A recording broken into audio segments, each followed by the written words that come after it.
Good morning and welcome to another exciting edition of BTL, where we are going to talk about fishing. And for the second week in a row, we'll be back to our regularly scheduled day 4 on Thursday, which, you know, Monday, Tuesday, Wednesday, Thursday. That's the fourth day of the week, which is where Mark Jeffries several years ago came up with that very original name, day 4. But I told you, well, first of all, what's up, Uncle Frank?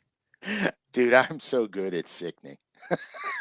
Yeah. I told all the listeners yesterday, no show tomorrow because I'm going to chase a double-digit hog with Brandon Burks somewhere in the Lone Star State. He's setting me the pin tonight. I think he caught 2 double digits yesterday. I've not gotten in on that craze over the last couple, well, I guess 4 years ago when it broke at Ivy, and now it's happened in all these different places. Had an opportunity, had to take it. So sorry, the fisherman came out at me, so no show tomorrow. Can you blame me, Frank? No, I'd be so pissed if you passed that up to do a show. I would be like, wait, what are you, crazy? Yeah. I mean, you have to take it as you have an opportunity you have an opportunity to get a PB. You have to take it. You have absolutely. Yeah, my PB 11.4, when we were working on the show last night, I was telling you the story about how my personal best cost me 3 rods and a net, but I got it in the boat. And it's so worth it, dude. I'd break 3 rods to catch one over 11 every day.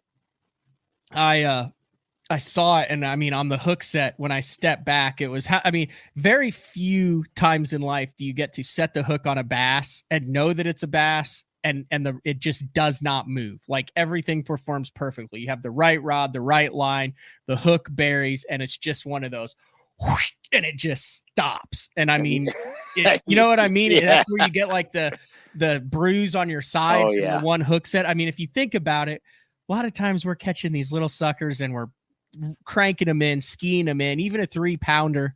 Now you can get that sucker in, but man, when you thwack one and it just stops, I mean, is there a better feeling?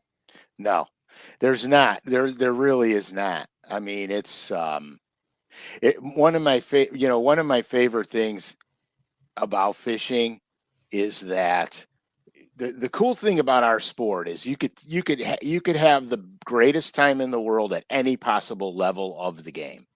You could be a bank guy dunking a crawler under a bobber and have the most fun of your life doing it. You could be an ardent pro traveling the circuit and have the best time of your life doing it.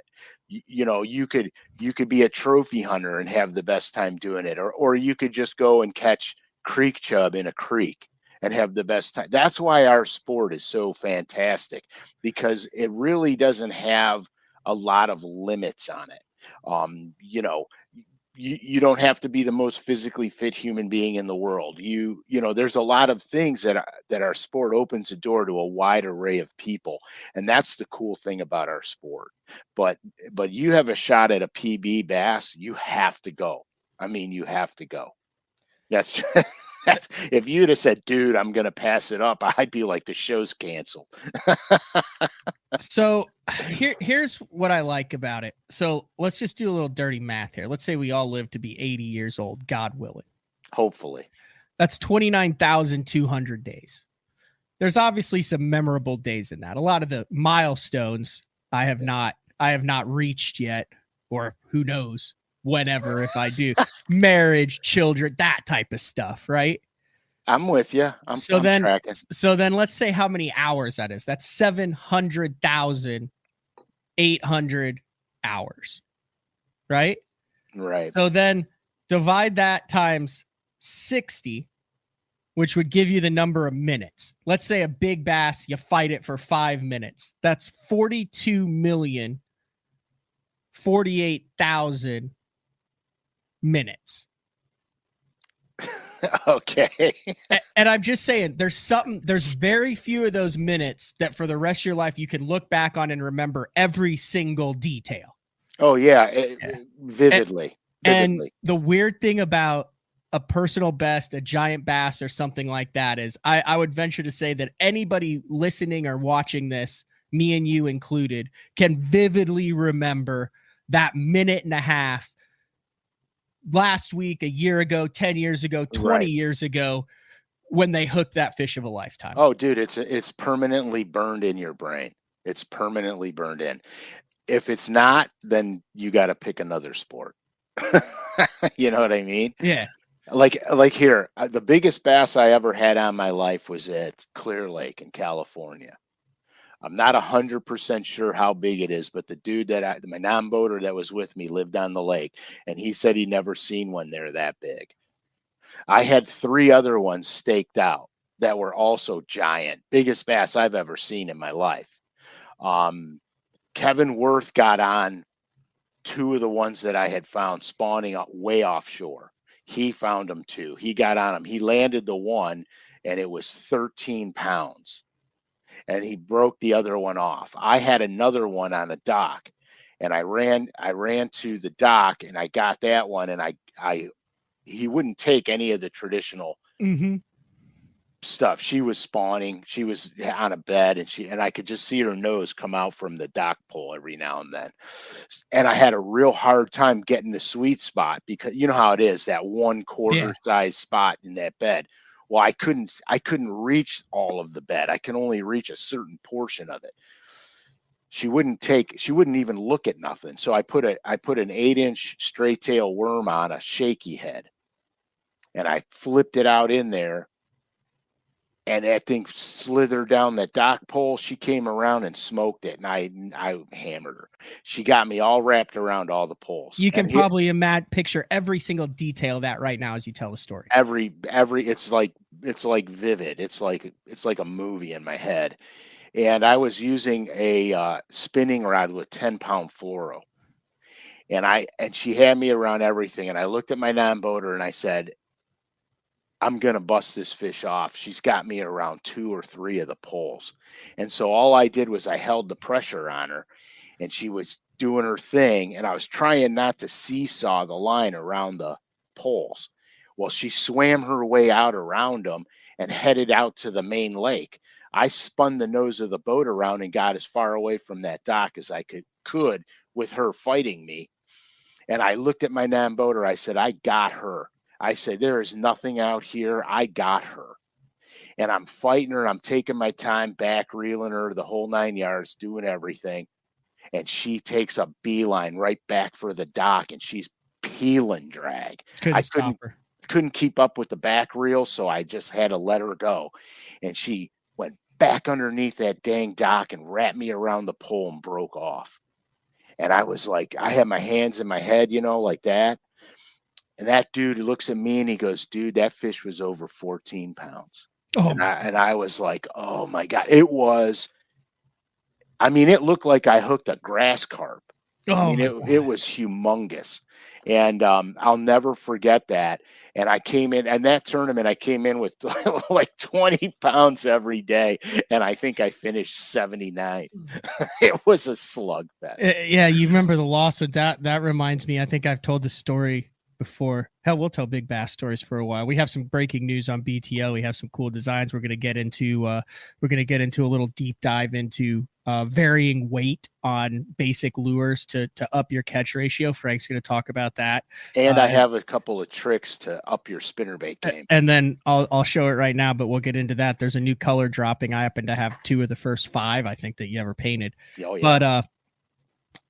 But while we're talking big bass stories, so it's Sam Rayburn, and there's just like that's why I'm so excited about tomorrow, Frank, is because of the possibility, the opportunity, right? I mean, it's not like we're going out on the Sabine River and it's like, God, we might catch a 2-pounder or an alligator gar. But when you're out on Rayburn, like what lives there, right? I mean, you're on a lake that guys have weighed in 48 pounds in a tournament, and there's been freaking there's been tons of stuff, and then you think about all the times you fish and the few times you hook a fish of a lifetime like that, and then for it to be when it counts, like you did, I mean, just for all those things to converge and come together. Yeah. So, I'm throwing a drop shot on a pile in 25 foot on the main lake, and I knew that this was a possibility. So I had gone up to 20-pound braid on my spinning rod. I had a 7.4 medium heavy spinning rod, and I had 14-pound leader. I had also fashioned some 3/0 Gamakatsu straight shank, just worm hooks, but I put the keeper on. I beefed it up a little bit. I just knew that when I stuck one, I needed to stick it, get it through, be able to move it out, at least have a fighting chance. Right. It's got to come out of the cover. And man, I can picture this. I can picture it in my head. And this was 2 years ago now. I mean, I can picture every single instance of it. I vividly remember what I was thinking when I cast into that pile, and it went, it was just a bite that you just went, oh my God. Yeah, you just knew. And it went, vroom, and I said, that's a freaking giant before I even set the hook. And I mean, I reeled in and I gave it the beans and I said, she's hung up, and I could just feel it just barely moving. And I mean, my rod's doubled over and I'm just holding it there. And I'm just like, please come out, please come out. And I'm thinking this is a 6-7 pounder. And I'm like moving and there's nothing, but my line is moving away from the brush pile. And in my head, so it's got you around a limb. No, it's the damn fish, Frank. There's no limb. There's nothing. It's straight 100% Texas beef. And I said, oh my God, it's not in the brush pile anymore. I said, that's all fish.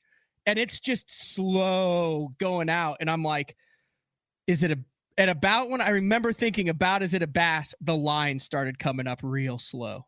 Oh man. And I'm like, you can't do anything. Here she comes.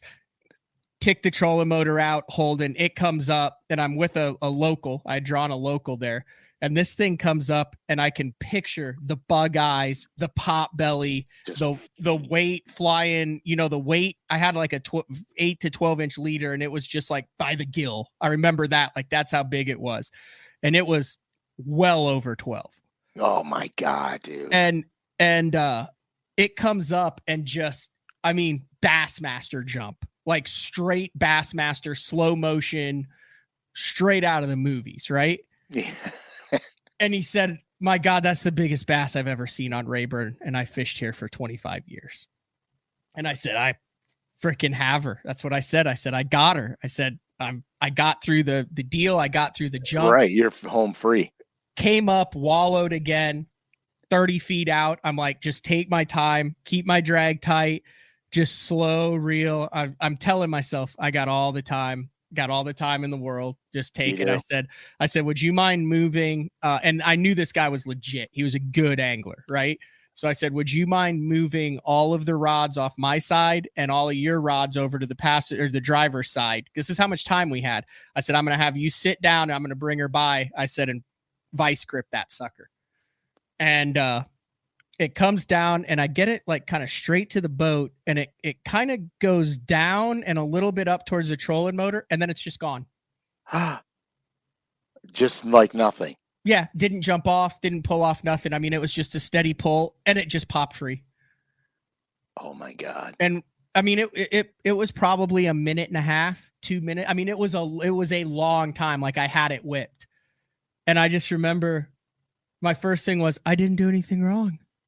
Yeah, and you're like, please. He said, man, he goes, I've been in the boat with a lot of guys. He goes, and I really don't care how the guy in the front does. He goes, but I am genuinely sick to my stomach for you right now. And I said, how big was that? And he goes, I don't even want to venture a guess, dude. Yeah, it's insane. You don't have opportunities like that all the time. Like on Lake Erie, my biggest smallmouth was 7-1. A legit 7-1, and I caught a 6-15 on the next cast. And it was I didn't realize how big that fish was when I was fighting it in. It was just a big smallmouth, and it was fighting like a maniac. And I just fought him up to the boat. I was doing an OSI gig. You guys heard the story 100 times. It's 100% Texas beef. And I didn't realize what I had until I actually grabbed that thing. And when I reached down and got him, you know how you belly land them? When I reached down and got him, and I couldn't balance him in my hand, I was like, holy crap. And then I freaking bear hugged him and got her in the boat. It was spectacular. I'd love to have like a psychologist on BTL to talk about like what it does to the brain when something like that happens. Cause there's some sort of chemical reaction or something that sears that into your memory forever. Oh, 100%. And how about it? How about the slow motion, dude? Yeah. I mean, it does. Have you experienced the slow motion? 100%. It's like the whole world slows way down. It's like it's not happening fast anymore. It's going real slow. I was in a car wreck and I got thrown out of the vehicle, Oh, and that geez. that happened to me when I got launched out of the window. Everything the minute the car T-boned me and I went out of my vehicle, everything was in slow motion. Like I saw shards of glass. I Mhm. saw all kinds of stuff going by me, but none of it was going fast. It was all super slow motion. It A was little bit crazy. surreal. I wonder if that's also why you have some guys who are better at catching big fish because they have more practice, and instead of it being almost an out of body experience, they just ho hum another day in the office. It's very possible. It's like my brother's an insane deer hunter. I can't even tell you how many deer he's killed and big giants. Um, and he's like, get all the doe tags you can get and practice on the doe, because when that big buck comes around, you don't want to be thinking about it. You Mhm. just want it to be like turning your turn signal on and then let her rip. Because if you start thinking about it and you start looking at the antlers, he goes, all kinds of things start going through your head. He goes, you got to have it. It's got to be second nature. You don't even think about it. Don't think about the trophy at all. You think about the shot and where it's going, and only that. So it's got to be the same thing, because you know how it is, dude. There's some guys that just they panic. Mhm. They get a big one on and they panic. It's always a panic. It's never a I got him. You know what I Mhm. mean? Like you said, I got this one. Same thing with the big one when he swam out in open water. I said, I got him. Don't worry about it. She's coming in the boat. Um, Real calm, nothing crazy. Now I shake like a wild man when the thing got off. I was Yeah. literally on the floor of my boat shaking with adrenaline. I couldn't even pick No, up yeah, the I was fishing done rod. for 20 minutes too. In fact, I re-rigged, I put a new leader line on, which took me forever. I'm talking the whole time. What the hell? How the hell did that happen? Well, oh Right, my right, God, it was so big. Then you go through that. I'm not even mad because I didn't do anything wrong. I'm glad I got to see it. Why the hell did it have to bite? Screw that fish. I mean, you go through the whole line of right. emotions. And I remember I went back up and I made one cast and it hit the bottom and I just cranked it in and I said, dude, we're out of here.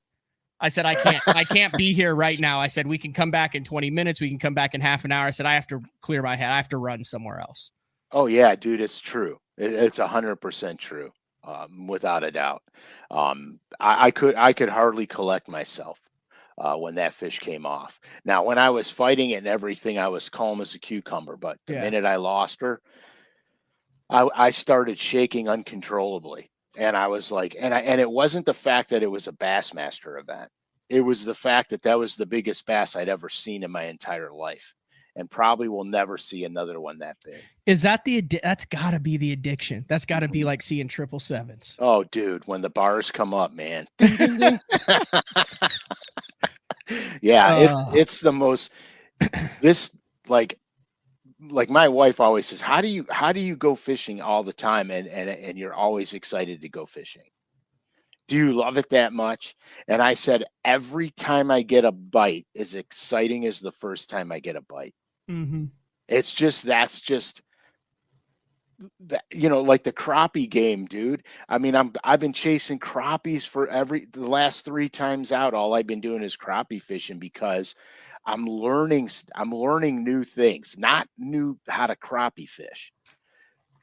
I'm learning forward facing. I'm learning a lot of different techniques and designing, so I could design lures appropriately for those techniques.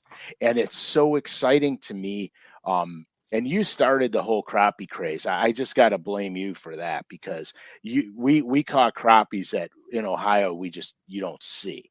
I mean, you just don't see them like that every now and then, but it's not like what you guys have. You guys have something special where you're at. And so it's great. I mean, it's exciting. And here, the only way I can describe what fishing does to you, if you truly love the sport, what fishing does to you, there's no faster time on earth than the day you fish. I don't care if you're 8 hours in the boat or 12 hours in the boat. It goes by like that. Yep. You know, and you sit at work for 12 hours, and after the third hour, you're wishing you were home already. But when you're on the lake, an hour seems like a minute. You know what I mean? It's motoring by. I agree. Sam has said he's not quite 2 years into his fishing career, limited to a kayak, but his PB is a 4.5 largemouth. I think the other cool thing about fishing is there are certain fish that stick out. You know, we're talking about the monsters, but that first big one, or that's big to you, like I got, and it's a skin mount. It's a real mount because they didn't really do that back in the day. But No, I was 12 years old and we were up in Canada, and my dad had always told me the first 4-pound smallmouth you catch, I'll get it mounted for you. And, you know, we went up there every year. So, I mean, 6, 7, 8, 9, 10, all I was thinking was 4-pound smallmouth, 4-pound smallmouth. And I remember we were in Lily Bay and I cast an S11 floating Rapala. We were in this like little narrow channel that led up to a portage to go into this other lake.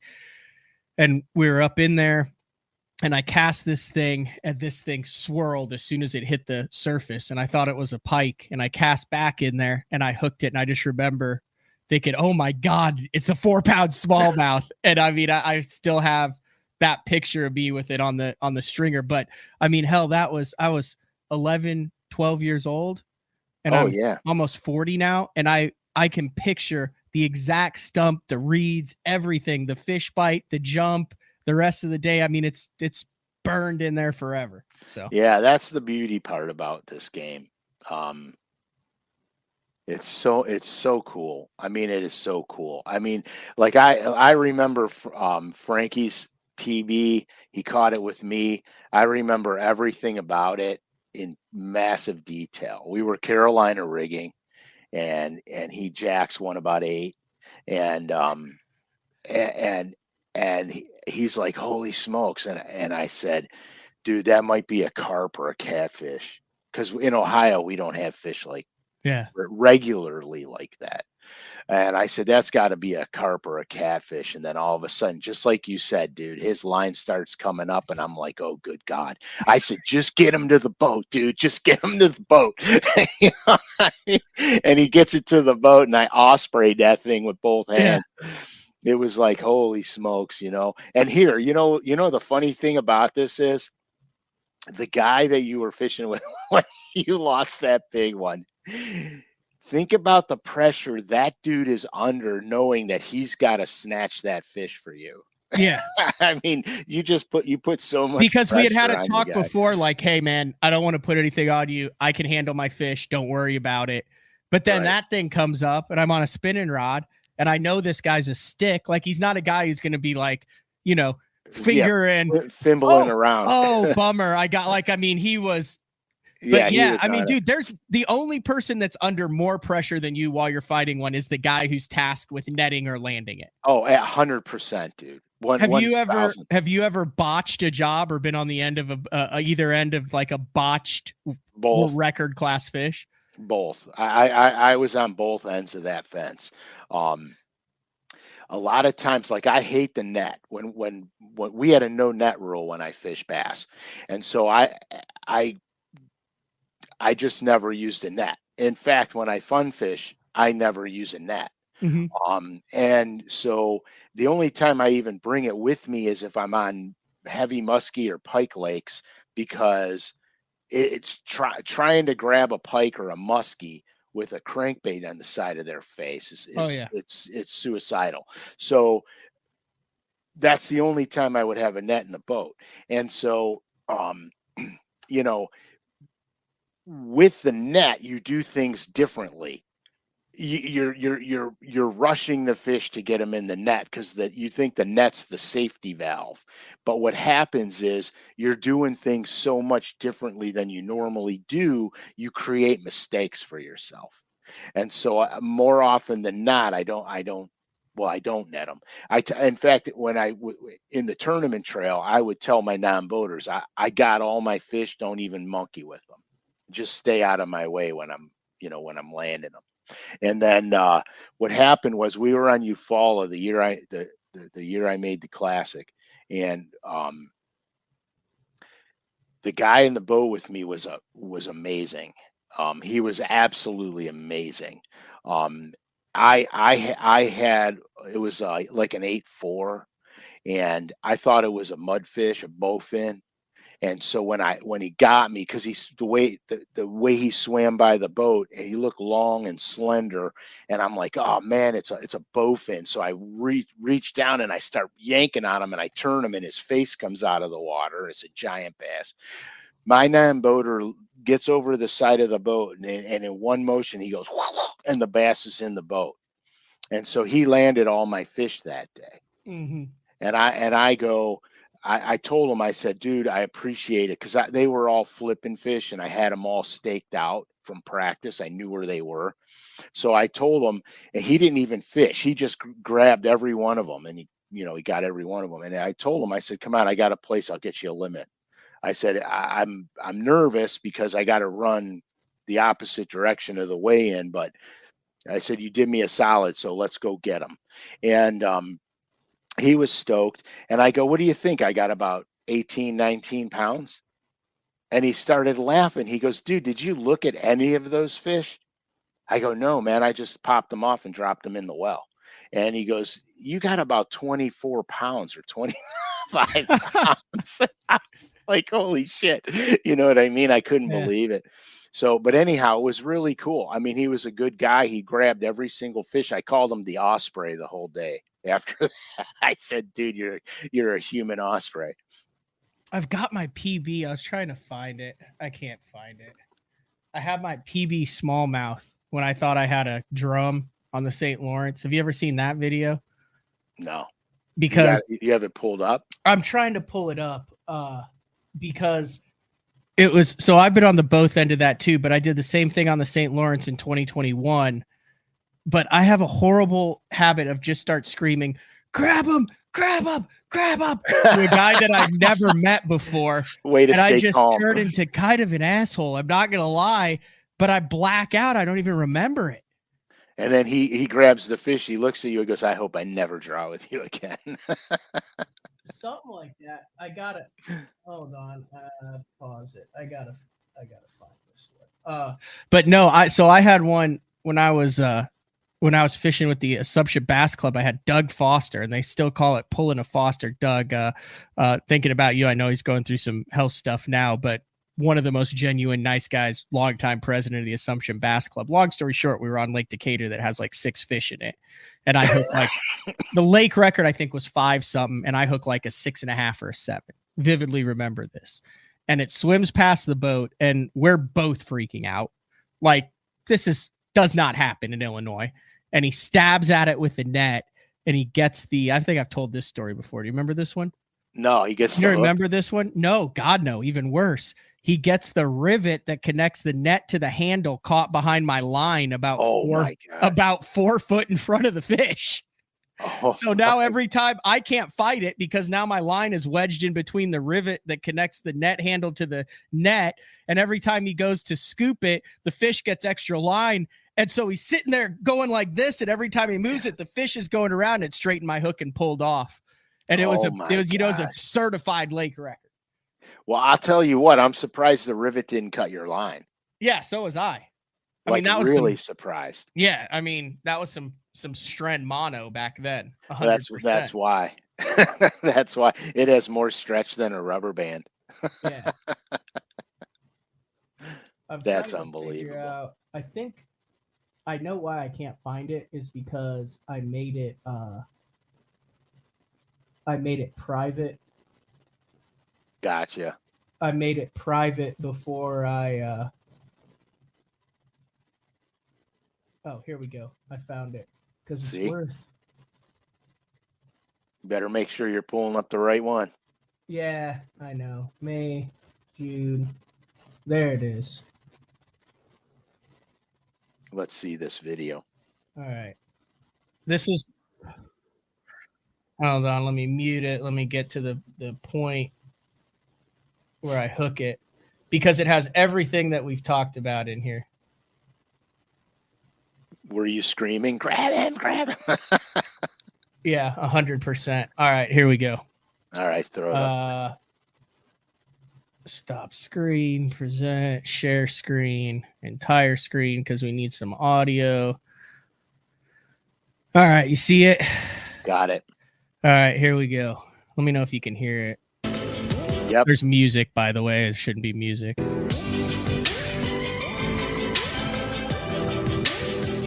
Grab him, grab him, grab him. Yeah, baby! Yeah, yeah, yeah! Oh! Oh my God, I needed that so bad! Bam! Oh! Yes!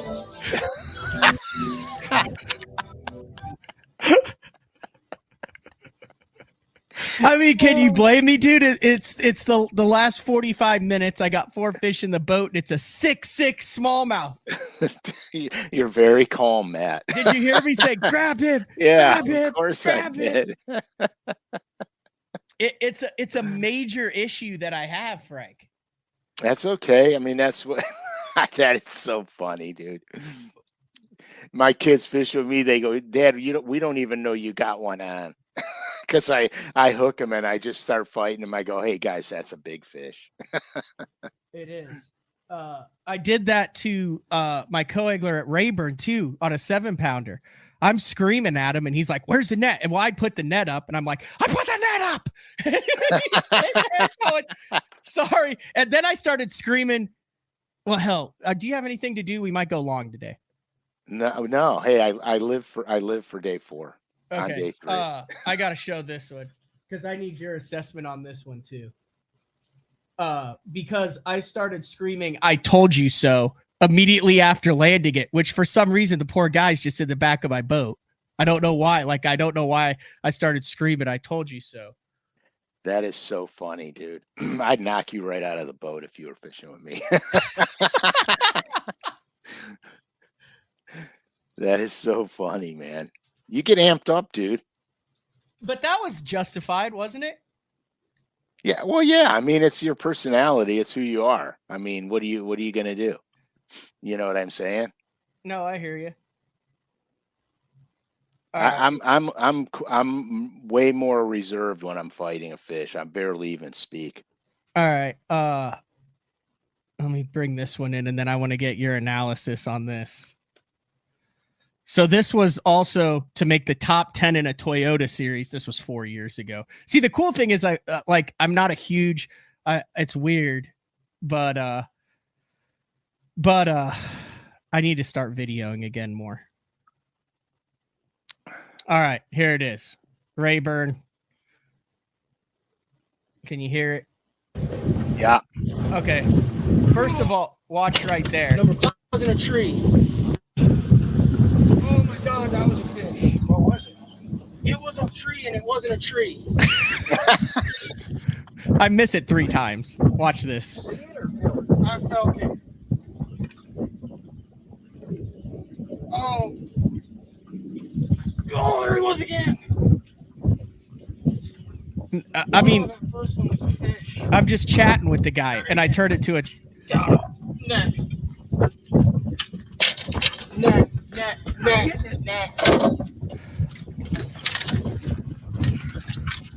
Oh my God! Oh my God!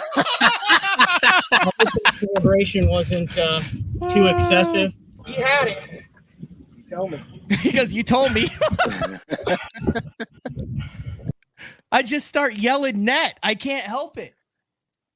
That is so funny, dude. I mean, what are you supposed to do?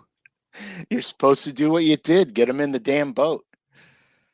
Oh my gosh, that got me all fired up. I had all sorts of stuff. Well, you're going to be fired up tomorrow when you go chase them big bastards. So Yeah. Is that what started this whole thing? I think it was. Okay. I got what I wanted to show everybody. well, there you go. Mission accomplished. All right. We gotta refocus here. I'm all jacked up now. So the reason we were 2 minutes late today, Frank, what were we looking at? Whoa, dude, we were looking at the new merch.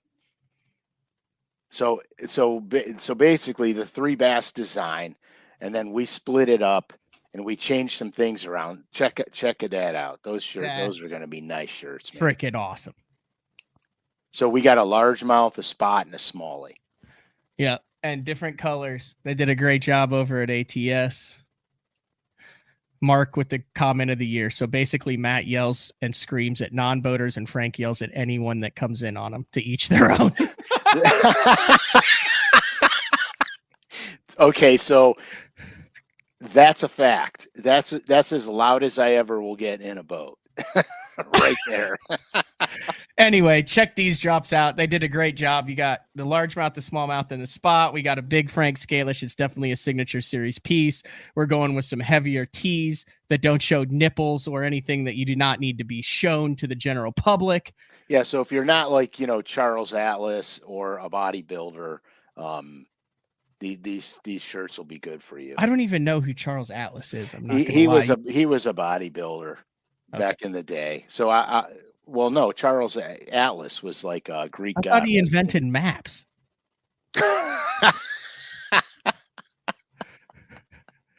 I quit. Don't you remember the dude holding the world up? That's a dude from like Greek mythology.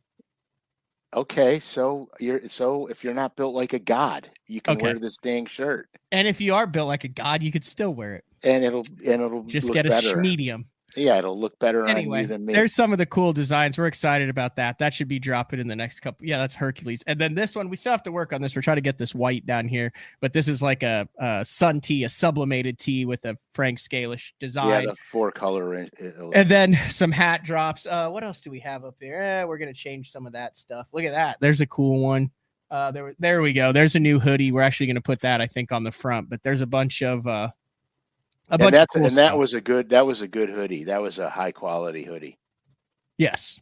Like the day 4 hoodie that we had before. Right on. So that'll be there for all of your holiday shopping.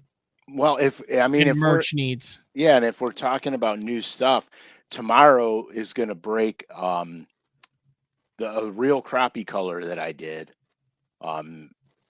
Matt, you have the original in front of you. It's a real crappie pattern. It looks so cool. The pearls in it are really nice. It's a bass crankbait, but I made it look like a crappie. It was called you sent them to me. Hell, yeah, this was the first thing you ever sent to me. It's in a lure net package, and there's 2 of them, and it says BTL crappie on it. Right, because originally I was going to make them, and it was going to be a BTL only release, but now it's going to be a limited edition release on LureNet, and it's called Real Crappie. Those are freaking awesome. And you were saying the other day you wish they would make that in a crankbait. Yeah, 100%, because it's a really cool color, and there's so many of these little crappie in Oklahoma that are around the piles, and that Bandit 200 gets right over the top of them. Little 4 to 6 inch crappie that are just like magnets around the brush piles. Oh, 100%. And then of course the BTL 23 code is good until the end of December, 15% off. So take advantage of that. I have no idea. What the hell are we talking about today? I'm all we're gonna do weights. How to pick the right size weight. Are we ready to get into it? We sure can. Don't we have a contest we want to promote? Oh my gosh. Come on, I'm all over the map. All right. So last week we got the idea to do a BTL day 4 or Uncle Frank pumpkin carving contest. And we've got and it could be anything fishing related. we've gotten a couple really good submissions already that are in the hopper. Frank is going to judge them because I don't like being unliked by the non-winner. So I'll, as the show, I'll just put that on Frank. But Perfect. With Halloween coming up, today is the 25th. We will announce the winner on November 2nd. So that gives you a full week. So if you're carving pumpkins with your kids, with a date, with your wife, whatever, you're by yourself in a basement, have at it. I didn't want to exclude anyone, Frank. Well, you did a good job of not excluding them. But the prize giveaway is so you came up with a great prize. 100%. I mean, we're going to give away the full new color release and all the DD22s, and we're going to give away the new full color release in the Norman Fat Boys. So you're going to get a pile of lures. I mean, a pile.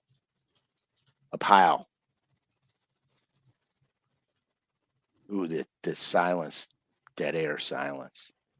Well, that's because I'm doing that. Send photo of your BTL Day 4 pumpkin to matt@basszone.com by November 1st. Perfect. A full set of the DD22s and a full set of the Norman Fat Boys for the top two pumpkins that are submitted. matt@basszone.com. You can also Okay, so if we're doing the top 2 pumpkins, then the winner's going to get the DD22s, and the runner-up is going to get the Fat Boys. Okay. That works.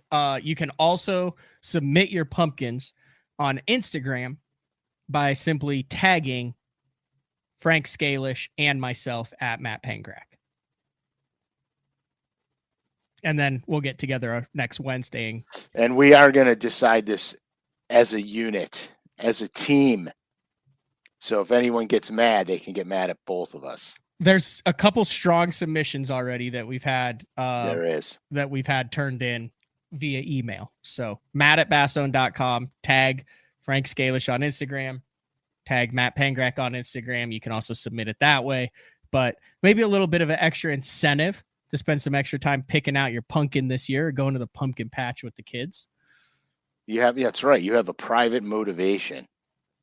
Yeah. And you could take the family to go get pumpkins, and then really it's because you want to win this contest. And they don't have to know. Yeah, what kind of pumpkin? Like, you be creative, but I mean, just your standard like jack-o'-lantern pumpkin carve. I guess if you wanted to draw on it, you do whatever you want. We just want it to be cool and a pumpkin. Yeah, just be creative. Be creative. Be creative. That's all. Ooh, Garrett said he went to a yard sale this past week and found a ton of old Norman lures. Probably the old ones you didn't paint. No, the old ones I probably didn't paint. But that's okay because some of those old ones, those colors are gone. So hang on to that. All right, I need to make you big screen and shut up and hear about this weight deal because this is something that I've been wanting to hear.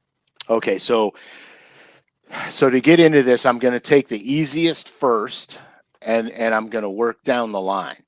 And Matt, if you have anything to interject. So a lot of confusion that I see is what weights do I need? What weights should I use? How heavy, how light, blah, blah, blah.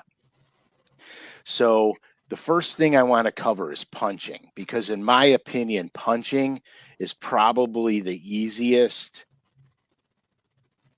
It's the easiest to handle. We're going to talk about 3 weight sizes: a 1/2 ounce, a 3/4 ounce, and then 1 ounce or bigger. And I'm going to include the 1 ounce or bigger in one bracket because I'm not going through every 1/8 of an ounce difference. I'm not going to do that. So my number one rule of thumb, and you'll hear me say this all the time, especially with punching, slip sinkers, whatever, you always want the lightest weight possible and can still penetrate the cover, because if you can't get through the cover, it's a moot point. You're not heavy enough. The other thing is when you're punching, you're going out punching, pay attention to the bite. Does the bite come as soon as it breaks through the vegetation? Does it come as it's falling down through the vegetation, or does it come when it hits the bottom if you slam it on the bottom a couple of times? So if the bite comes as soon as it goes through the vegetation, that means the bass is up against the mat. Crayfish will literally crawl underneath these mats and eat the bugs and insects off the mats. And so they'll literally be upside down, latched onto the mat, doing their thing. So every time I punch, the minute it starts to fall through the vegetation, I pick it up against the underneath side of the mat. So it goes through the mat, and then I pick it up.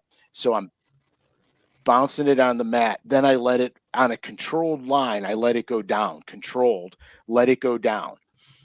If the bite comes as the bait's falling, the bass are suspended in the caverns that the grass make.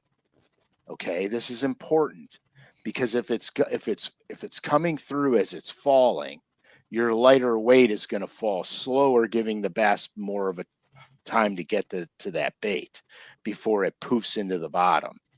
So the other thing you want to pay attention to, like a lot of times when I punch, the first thing I do is I get it through the mat, pop it on the mat a couple times, let it go down. When it hits the bottom, I lift it up and let it pound into the bottom and pound into the bottom. It creates a dust cloud. And then if I do that a couple times and then I get the bite, then I know the bass are on the bottom and they're relating to where the root balls of the vegetation are. Mm-hmm. So that tells me two things. I need a heavier weight because I want to go down the center of those vegetation bombs. Okay. I want to get down in the center of it so I get to the roots. If it comes as a fall, I'll use a little lighter weight so they hit it on the drop. And then, of course, pumping it up on top of the mat, you control it.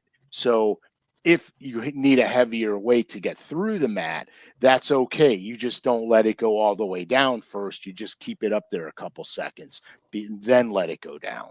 So that's kind of the punching game. And it's pretty easy. There's not much more to it than that. And so don't make more out of it than that. Probably the most complicated is the slip sinker rig, pitch in, flip in, etc., where you got a soft plastic slip sinker. This is where things get really confusing. I have a buddy of mine that won't put anything on his slip sinker rig except a 3/8 or a half. That's what he fishes. And I'm like, dude, you got to lighten the load. The cover's not that heavy. The bass are not, they're not buried up. They're relating to the cover. You got to give them something lighter. So my rule of thumb with the slip sinker rig is the same thing I do with punching. I use the absolute lightest weight I can get by with and still fish whatever type of cover I'm fishing effectively. Effectively all the time basically doesn't mean it's got to go through and go to the bottom. Because a lot of times in wood blowdowns, bush tops, and stuff like that, the bass are suspended in there somewhere. And so if you're thinking right through, a lot of times the bass don't react to it. Mm-hmm. Now, sometimes they will react to the fast and they go get it. But a lot of times if that thing is slithering through there, it's alive and it's moving and the bass have ample time to get to it. So here, look, I'll give you a perfect example. I was on Okeechobee, and I was actually, at the time, I was flipping a Zoom Super Fluke, and I had two of them rigged up. And so what I found was a 1/16 and a 1/8 ounce slip sinker was the deal. Anything heavier and no weight didn't work. So what was happening was these females were setting up on these big mother-in-law tongues to spawn up against them. And what I found was that these baits with the very light weight, they would nose dip on them. When I'd flip it in there, they would nose dip, tail up, and it looked just like a golden shiner or a bluegill rooting around in the bed. And that was the whole key to getting to getting bit. And so, and the wind was blowing like a hurricane on the one day, and I went to a 3/16 and couldn't get a touch on it. So it had to be the lighter weight. Another example is on Eufaula, where I told you my non-boater grabbed that one over 8 pounds for me and grabbed all my fish. The heaviest slip sinker I flipped that day was a 1/4 ounce. It was 3/16 and a 1/4. And I just had 2 rods rigged up with that on it. Because the bass were in the bush tops, the water was coming up every single day in that event. There was 3 feet more water on the stuff. When I found them in practice, the water was down. The first day of the tournament, there was 3 feet of water on top of the bushes because these were all in bush tops. That lightweight, that lizard would just glide through those branches, and I would just feather it down through the branches and let it go down, and then my line would tighten up. Those fish didn't want nothing on the bottom. They wanted everything mid-range in that bush top. So that's where the lighter sinker was more appealing. Now, conversely, if I'm fishing grass and I'm fishing and some of it's deep grass, like out to 10, 12 feet of water, I'm going to go to a 1/2 ounce, 3/8, or a 1/2 ounce because I want that thing rooting around in the immature, deeper vegetation. And where the bass are buried up into the grass, I got to get into the grass to catch the fish. Where the lighter slip sinker will stay on top. And if there's 9 feet of water or 7 feet of water, in that grass column, your light sinker is never going to get to where the bass are. So you got to get down to where the fish are at. So you have to pay attention to what's around you to recognize, what type of weight you're going to use. General rule of thumb with me is I'm kind of always fishing 3/16 1/4 around wood, blowdowns, etc. Deep brush piles, I'll go to a 1/4, 5/16, sometimes a 3/8, because I'm deep. I'm fishing much deeper, and I got to get that thing right into that brush pile. Grass could be anything from a 5/16 to a 1/2, where I'm not physically punching grass, but I'm working down grass ledges. If the bass are suspending in the grass, you could get away with a lighter sinker. But what I found, if the bass are on top of that grass, a Ned rig can work dynamite on it, and so can moving baits. So that's going to change your game plan a little bit. So that's kind of the rule of thumb. And remember, you always have to pay attention where that bite came from. Did it come when you pitch that bait in there as soon as it hit the water? Did it come when it was falling down to the cover? Did it come when you were dragging it on the bottom? Because a lot of times, like I learned a trick a long time ago on Lake Wiley where I fished a 10-inch worm on a 3/16 ounce slip sinker and a 1/8 ounce slip sinker. Tiny. Structure fishing it. And basically I'm just floating that thing down on the structural elements. And so there's times when, you got to pay attention to what's happening around you. But generally speaking, if I'm structure fishing, 5/16, 3/8, something to keep it rooting around on the bottom, because traditionally I'm fishing it much deeper. So that's that's really my thing with flipping. Like the other day I went out bass fishing last week, and all I had on the deck of my boat was 2 square bills and 2 flipping sticks. And none of my flipping sticks had a heavier weight than a 1/4, because the bass were relating to the wood. And so I'd run the square bill down both sides and through the branches. If I didn't pick one up, I picked up the flipping stick and was a little more meticulous to get into places where you couldn't get a square bill, and caught them. So I was either catching them on both in the same blowdown, because I caught multiples out of most of the blowdowns. I caught more than one out of. So I would use one is a follow-up technique, but because the fish were in those blowdowns and in the branches on the outskirts, I wanted a lighter weight. I didn't want it on the bottom because the bass were not on the bottom. They were suspending by the trunks of the blowdowns and out into the branches. So that told me I need a lighter weight.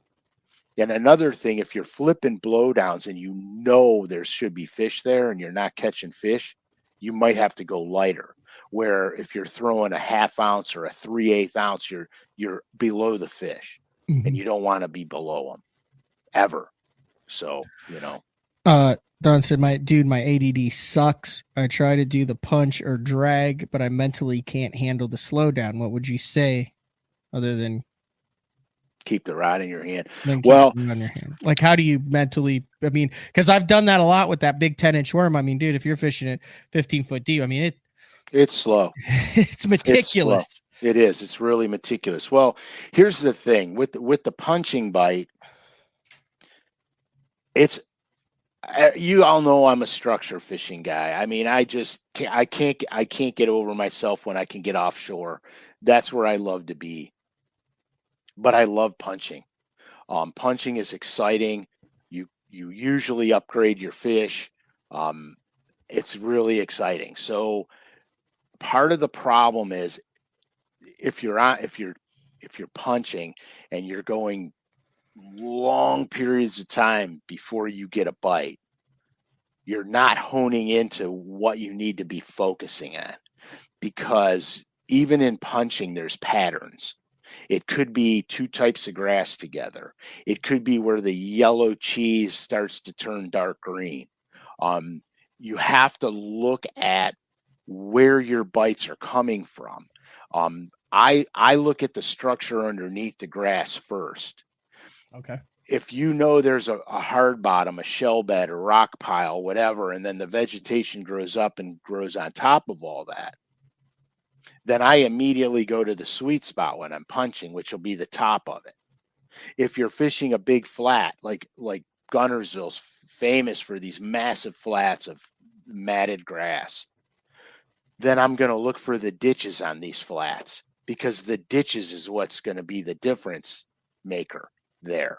And so you could literally look at a 1/2 mile worth of grass and say there's 10 places where we're going to catch them through there, and run to those 10 places. And then you're going to get rewarded, and it's not going to be mundane, because you're going to actually get rewarded. You're going to catch the fish with that. And punching always doesn't necessarily mean massive mats of grass. At Thousand Islands one time in the river, grass clumps would grow up against docks, and there would be 3-foot round piles of grass around a dock pole. Mega punch time right there, because it's a specific spot, it's a specific pattern, and you could literally just idle down and look for any dock with the grass around the poles, and then punch something through that and catch them. So you have to pay attention to that kind of thing, because otherwise, when I first started punching, I hated it. I'm going to be honest with you. I hated it. It was something that I would avoid like the plague, because I didn't understand what I was doing then.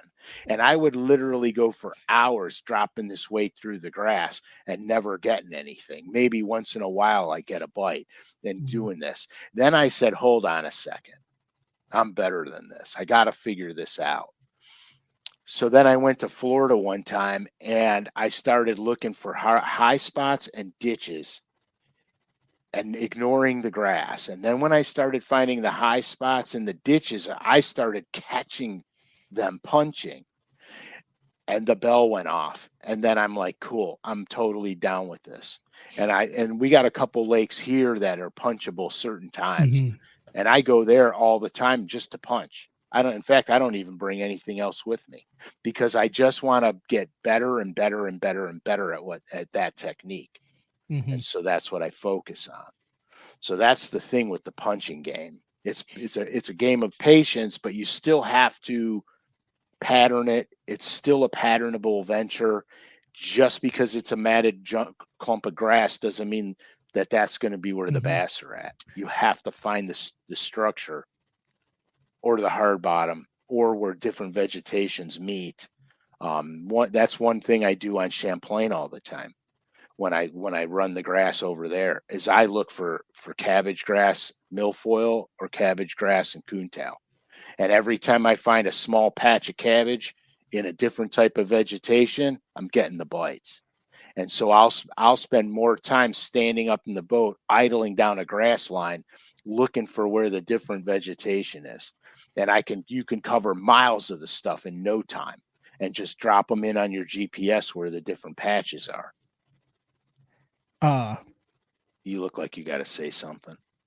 Well, I mean, I don't think it needs to be said, but it just crossed my mind. Could you imagine if we lived in a day and time where you actually had to like watch out for the plague when you left the house? Like at some point in history, someone legitimately was like, honey, I'm going to go out and try to catch a caribou or whatever. And she said, avoid the plague. And there was a chance that every time you went out into your village that the plague was going to jump up and bite you. Dude, how did you get there? You said that you're avoiding it like the plague. You said, oh, yeah, okay, I got it. That I avoided punching like the plague. For the last 5 minutes, I've been like, man, it would suck if we actually had to worry about avoiding the plague. Anyway, like I said, it didn't need to be said, but you brought it up. That's so funny. You actually brought it up. It's been a hell of a day so far. Sean with a legit question. How do I find structure when the grass is so thick? That's easy. Reads as the lake bottom. You have to go out in the wintertime when the grass has died back and side image it. Oh, Ryan, right there. Okay, Ryan. Sean. Oh, yeah, okay. Ryan, my man. He's jumping the shark. Yeah. So I know where you live. I know what lakes you're talking about. You have to get out there in the wintertime and you got to do a lot of work. Some of the best spots in grass lakes that I find is in the winter. A lot of the grass lakes up north where they're clear, the grass dies back, but it never goes away completely. And so you got to read your sonar and look for the hot spots in the grass. But the grass will die back enough where you're going to see that stuff. And remember, grass can't grow on rock. So when it dies back, the hard bottom will be bare. And that's what you got to look for. You got to look for those bare spots. And then your punch game will go up sky high after that, because you'll be punching on everywhere you need to be dropping a weight. And then it gets really good for you then.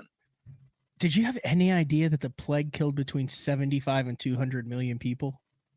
No, is that the bubonic? Yeah, the Black Death, also known as the Great Mortality or the Plague. Didn't that come from Western Eurasia and North Africa from 1346 to 1353? It's the most fatal pandemic in human history. Didn't that come from rye seeds? Is caused by the bacterium something spread by fleas. Oh, all right. During the Black Death too, it also took secondary form spread by person-to-person contact via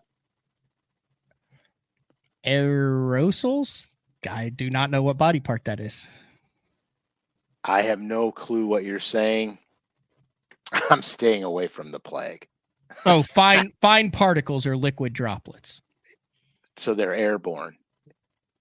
Yeah. It's spread by air and liquid. Great. Well, hey, Matt, way to cheer up the day, Matthew.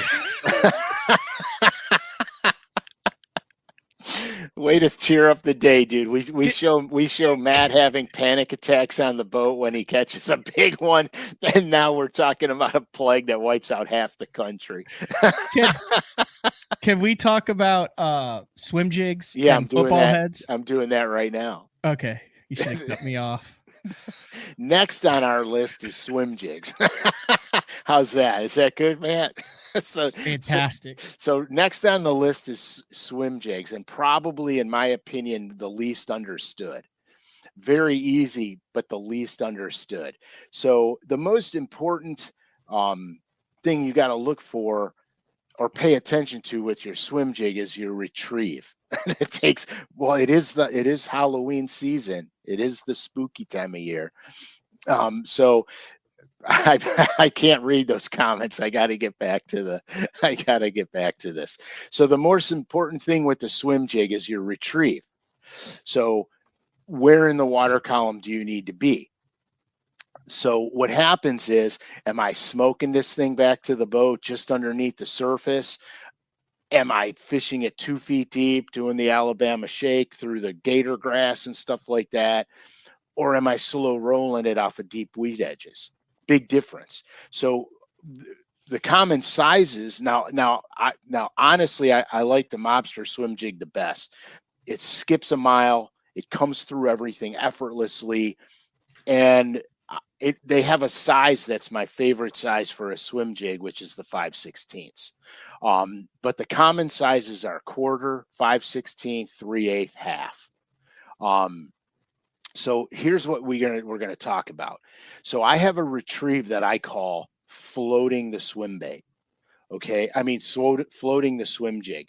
So what I do with this retrieve is it's a slow, methodical retrieve. I keep the bait really close to the surface, especially if I'm fishing shallower grass. I don't want it bogging up in the grass. I want it ticking over the tops of it, punching through some of the errant strands. So I'm going to go with the 5/16, and here I'll put a bigger trailer on it to make it even more buoyant. Another thing that you can do is when you're doing the burning it back to the boat, okay, the weight that you're going to pick when you do this depends on the speed of the retrieve that the bass want. So for example, if they want this bait just under the surface screaming back to the boat, a 1/4 ounce or a 5/16 isn't going to let you do that, because you're going to bounce it on top of the water. So then you want to go to the 3/8, you want to go to the half, you want to get something that you can keep it under the surface and scream it back to the boat. Okay. Now, conversely, if they want it you're shaking it and it's 6 inches under the water, nice and slow, but a steady retrieve, you can go to the 1/4, go to the 5/16. It's perfect for that. A trick, and one of my favorites, I will slow roll these things in the cold water periods. Late fall, winter, ice out conditions, that early spring before the water starts to get into the 50-degree range. I'll slow roll them. Then I'm going to use my 5/16. I'm going to use a big pulse minnow trailer on it because it really slows the bait down. That pulse has a lot of drag, so it really slows the bait down. And I'll just creep it with a low speed retrieve reel. And all I'm doing is I'm slowing it down so slow, it's painful, but the bites are amazing and the fish react to it. And most of the time I'm fishing that on deep grass flats or slow tapering grass flats. That's where I'm really fishing this. Now it works on structure also, but there can be better structure fishing techniques, but it's deadly on a boat dock lake. It's absolutely deadly on the boat docks in cold water periods, because you can control where you want it in the water column, which is fantastic. And rule of thumb, 5/16, 0 to 10, 1/4, 0 to 4, half ounce, 10 to 20 is what I do when I'm doing the slow roll stuff. Kind of keep it simple. Mm-hmm. But I don't overpower it. I have a lot of guys that all they throw is a half ounce. Yeah, that's me. I don't throw a swim jig that much. And I got a half ounce or a half ounce. And that's why I kind of asked you before. I was like, can you kind of go over when you... Yeah, you're going to want to look at lighter weights on the swim jig, because you're going to get more effectiveness out of it. Because a lot of times, especially on some of the lakes, that are choked out with gator grass and that big heavy viney grass stuff, a slower, floatier presentation gives the bass more time to get on that bait, get through the crap to get onto that bait. Now, is there any reason to even have a football jig in your arsenal that's not a 3/4 ounce? I mean, it's 3/4 ounce. You can do everything with it, right? You carry a number of different weights, though. I carry, well, quite frankly, I carry a 9/16. I carry a half, a 9/16, and a 3/4. And basically, my 9/16 is a little less than a 3/4. That's mostly what I'm structure fishing with. The 3/4 comes into play when I want to grind it and keep it moving. It's like with my halves and my 9/16, I'm fishing it more like a Carolina rig where I'm dragging it over the stuff. But when I go to the 3/4, I'm just. So sometimes you're throwing a 3/4 in the shallowest stuff, and you're throwing the 9/16 in deeper water, which 100%. Would be converse, but is more effective. 100%, because I'm fishing the 3/4 more like a wobblehead. Yep. Maybe not as fast as you'd fish a wobblehead, but pretty much just like a wobblehead. Just slow. Like, show me your retrieve on that. I'm just retrieving it. And you're feeling stuck, line tight, pops free. 100%. Stuck, line tight, gets on something, stop it, pop it, let it sit, back to the slow retrieve. Perfect. That's perfect. Yeah. Because back in the day, we didn't have the wobblehead. And so that's what we did. And it's so effective that I'm like, well, okay, I'm old school in a lot of ways. It works for me, so I stay with it. But you can't ignore the wobblehead either. But I'm not doing a wobblehead show. But you can't ignore that either. Probably the next would be the Demiki rig style. Again, this is counting rocks. No lie, Jim. Counting the rocks. The Demiki rig. This technique's predominantly a forward-facing game, and your jig heads can vary a lot, from 1/10 of an ounce all the way to 3/4 of an ounce. Here, your weight choice depends on a few variables. How deep are you fishing? How much wind do you have? And the movement of the bass, which is probably the most critical. If the bass are constantly moving, you got to get something down to them fast, because they're here and then they're here. So you don't have time to feather a light, Demiki rig down to them. You gotta cast it out there, get it down to them, and get it where they are. Traditionally, that's going to take you a heavier weight to do that. If the bass are stationary and they're on structure and the bait fish is above them and they're not leaving that structure, that's prime time for the lighter weight, because now you can finesse your way through those bass easily. So that's kind of how I do the Demiki rig deal. You just got to remember, are the fish sedentary, or are they moving all the time? If they're stationary, lighter weight friendly. If they're moving all the time, you got to go to a heavier weight. And basically, it's easy. Your weight choice is based on the mood of the bass, the depth you're fishing, and the wind. Essentially, is how the Demiki rig goes. Carolina rigs, pretty easy stuff. I mean, for the most part, I absolutely stay with a 3/4 ounce almost 90% of the time. I very rarely get off a 3/4 ounce on the Carolina rig, but there are exceptions where I go light. I'm talking like, a quarter, 5/16, or a 3/8. Usually when I do this, I'm finesse fishing, and I'm going to rig it with much lighter line, probably throw it on a spinning rod at times. I've tried it. I do this for pre-spawn when it's a secondary point pattern, or when they're on those very shallow gravel high spots on the flats, mostly inland lakes. I almost never do this on, the Great Lakes, mostly inland.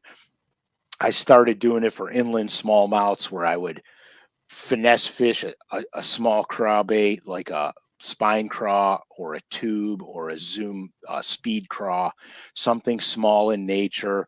I can't wait to actually do this with the Great Lakes finesse craw that little tiny craw Great Lakes finesse has. Yeah. I can't wait to do this with that because that thing stands pincher up.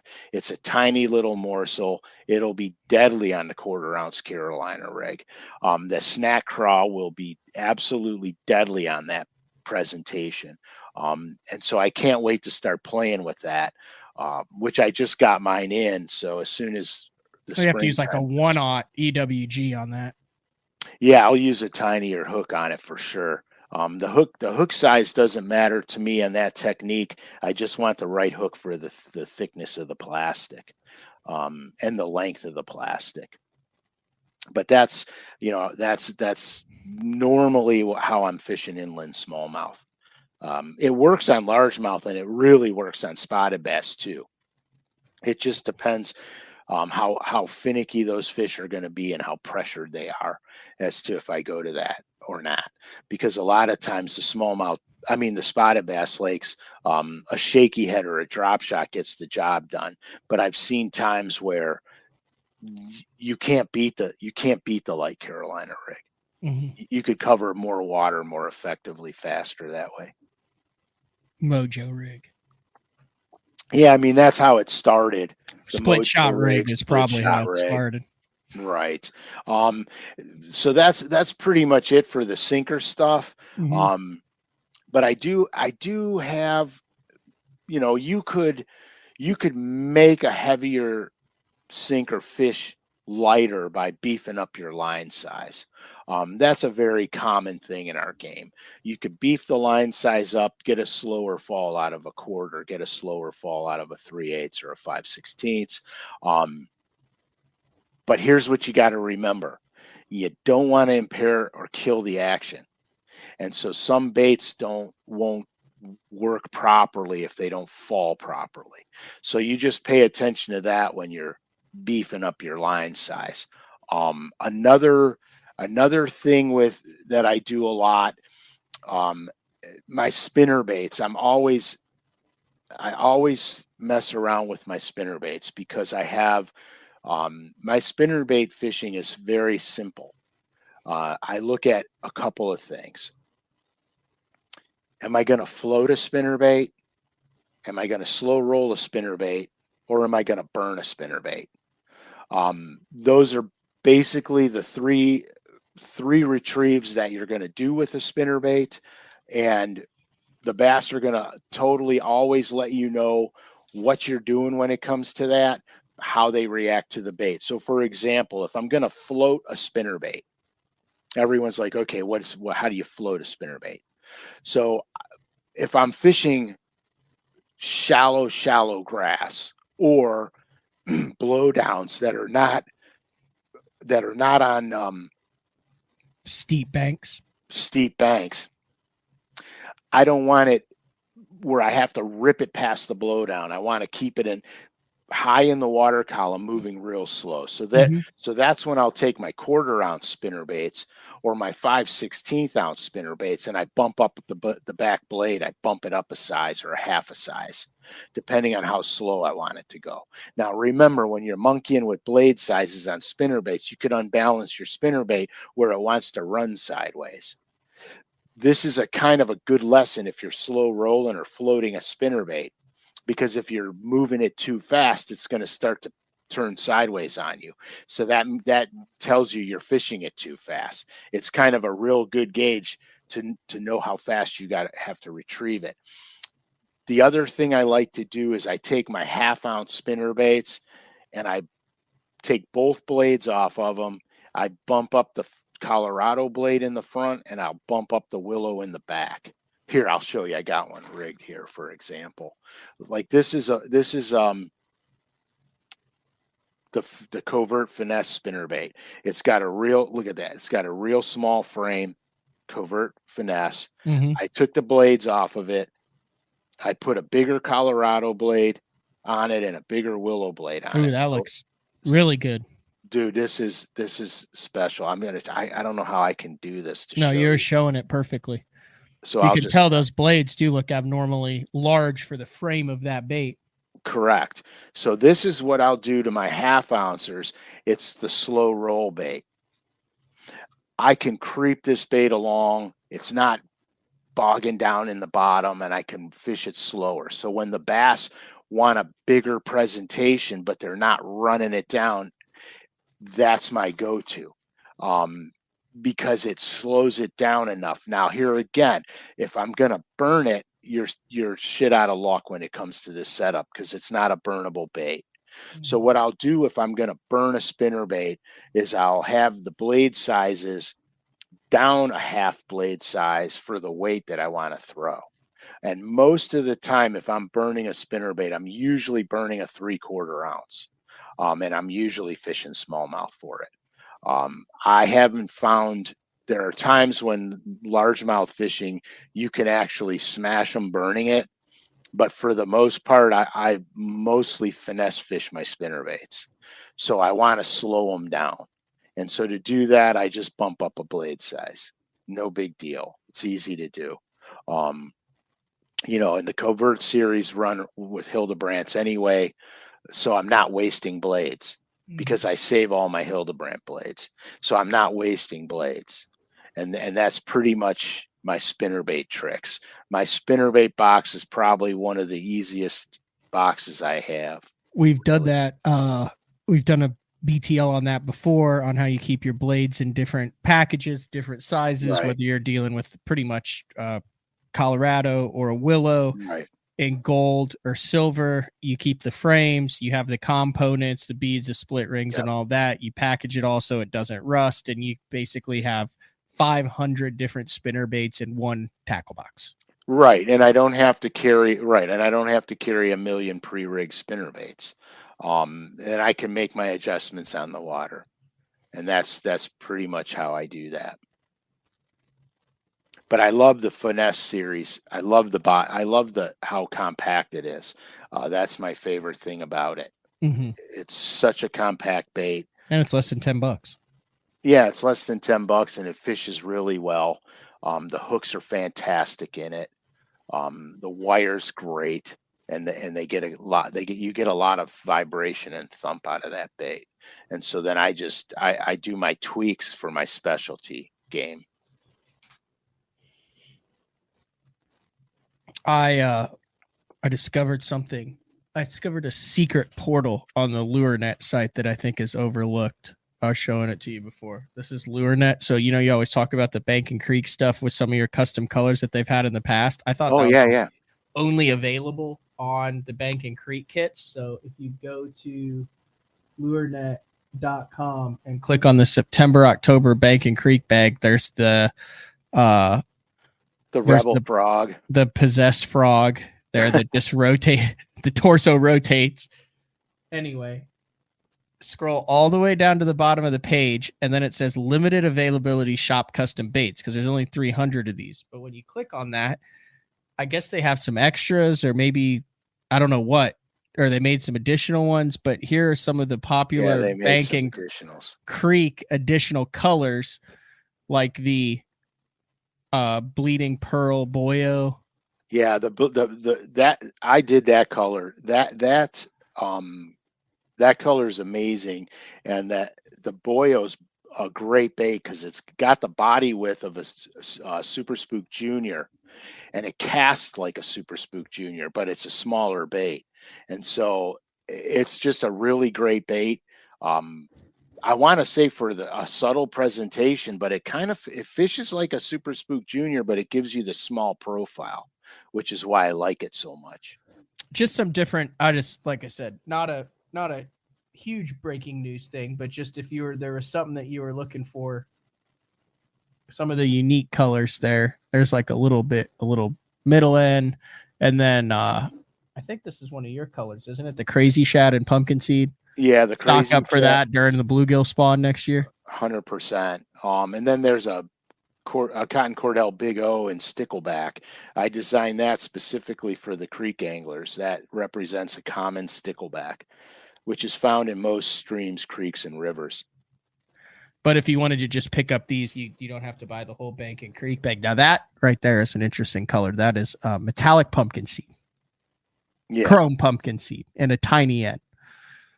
Which is probably dynamite if the water's off color and you need a little flash, but you still want some representation of a bluegill.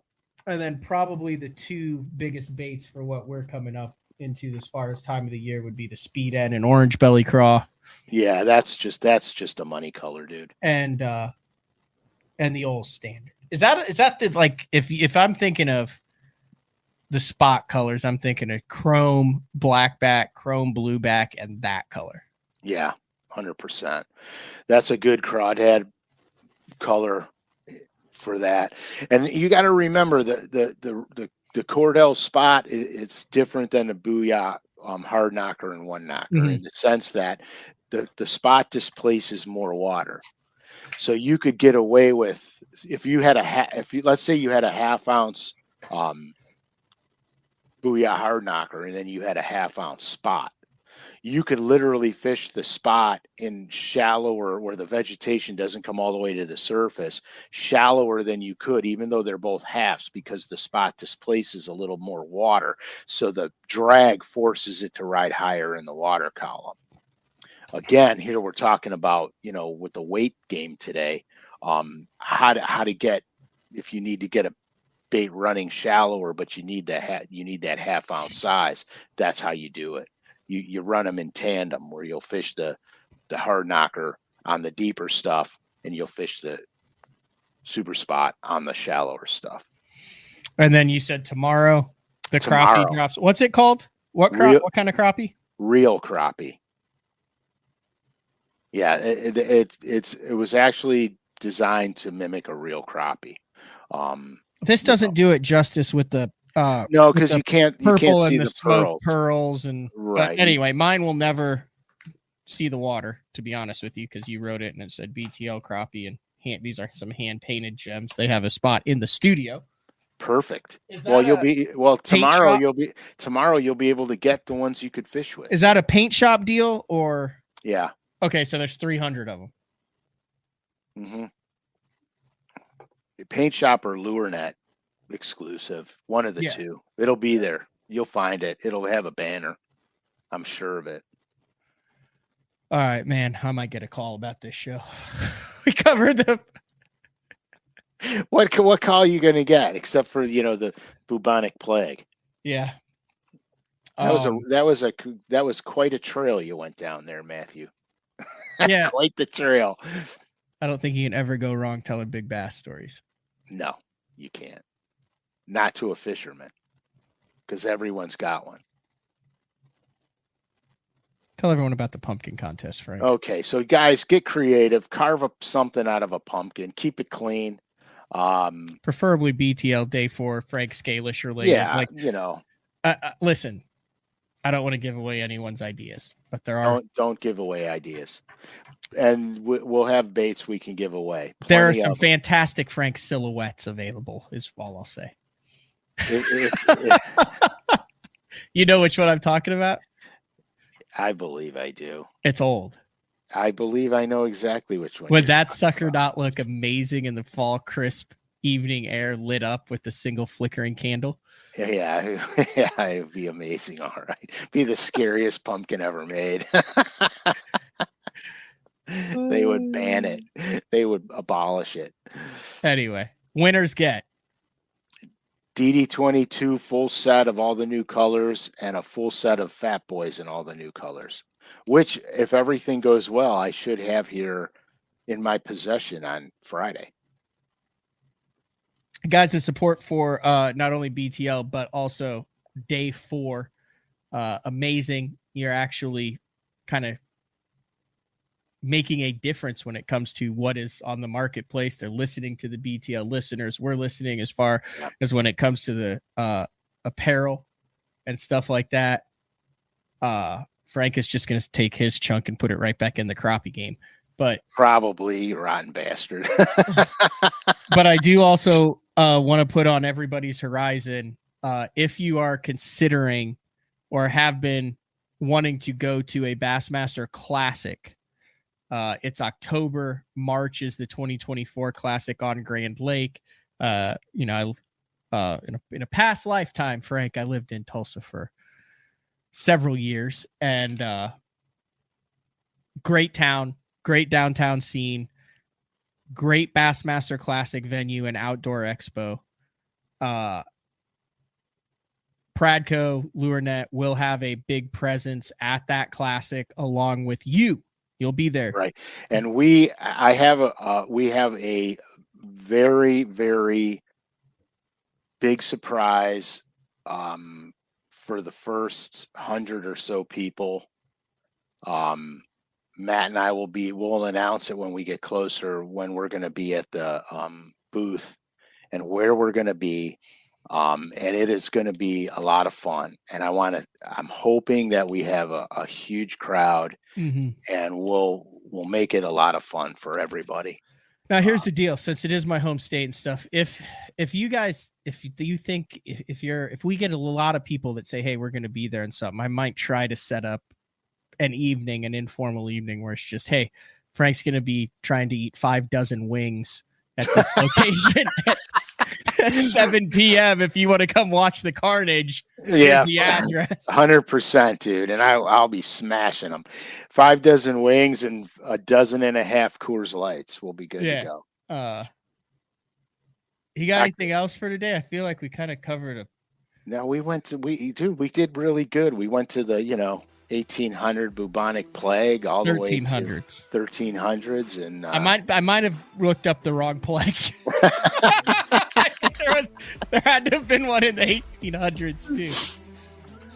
Oh boy, Matt, catch a big one tomorrow. Yeah, no BTL tomorrow. I'm headed to try catch a PB. All right, this has been another edition of BTL and day 4 with the man Frank SCALISH. Talk to everybody Monday. See ya.